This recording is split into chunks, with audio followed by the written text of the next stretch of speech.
Did you know that some of the most fascinating stories in the Bible are often overlooked? Many people are familiar with the well-known stories of the Bible, but there are countless lesser-known narratives that hold significant lessons.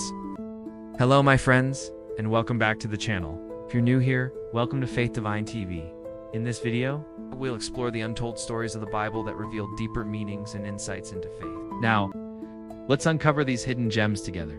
Sometimes the bravest heroes aren't prophets or kings. Sometimes they're ordinary people, outsiders, who dare to act when everyone else stays silent. This is the story of Ebed-Melech, a foreigner in Jerusalem, who risked everything to save God's prophet from certain death. The prophet Jeremiah had warned Judah that destruction was coming if they did not repent. But instead of listening, the officials grew furious. They saw Jeremiah as a traitor. In their rage, they threw him into a deep, muddy cistern, an underground pit. There was no water inside, only mud. Jeremiah sank down and was left there to die slowly, without food or rescue. The city ignored him.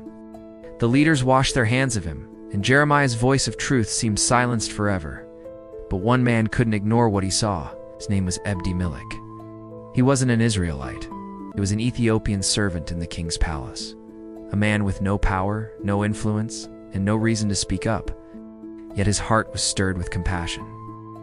Ebed-Melech went straight to King Zedekiah and pleaded for Jeremiah's life. He declared boldly, "My lord the king, these men have acted wickedly. They have put Jeremiah in a cistern where he will starve to death." In a culture where silence was safer, Ebed-Melech risked his position and his life to defend the prophet. The king listened. He ordered Ebed-Melech to take 30 men and lift Jeremiah out of the pit. But here's where the story gets even more powerful. Ebed-Melech didn't just rescue Jeremiah. He rescued him with compassion. He lowered old rags and worn cloths into the cistern, telling Jeremiah to pad them under his arms so the ropes wouldn't cut into his skin. Then, with all their strength, they pulled the weary prophet to safety. It wasn't just an act of courage, it was an act of kindness. Later, when Jerusalem fell to the Babylonians, God gave Jeremiah a message specifically for Ebed-Melech.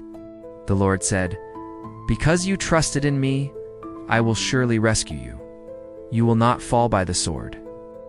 You will escape with your life because you put your confidence in me." While the city crumbled, this foreign servant found favor and protection from God himself. What does Ebed-Melech's story teach us? First, true courage often comes from the most unexpected people. Second, compassion matters. It's not just about saving lives. It's about how we treat people in their lowest moments. And third, God honors those who trust him, even when they stand alone. Maybe you feel like an outsider. Maybe you believe your voice doesn't matter. But the story of Ebed-Melech proves otherwise. One act of courage can change a life. One step of faith can catch the eye of heaven. So ask yourself today, who is God calling you to speak up for? Who is sinking in the mud waiting for someone to pull them out? Because when you act with courage and compassion, like Ebed-Melech, you don't just rescue others. You discover that God himself is your rescuer. If this story encouraged you, share it with someone who needs a reminder that God uses the unexpected. Also, share one of your favorite untold Bible stories in the comments, as we will love to hear from you. And don't forget, this is just one of the untold stories of the Bible. Stay tuned for the next episode.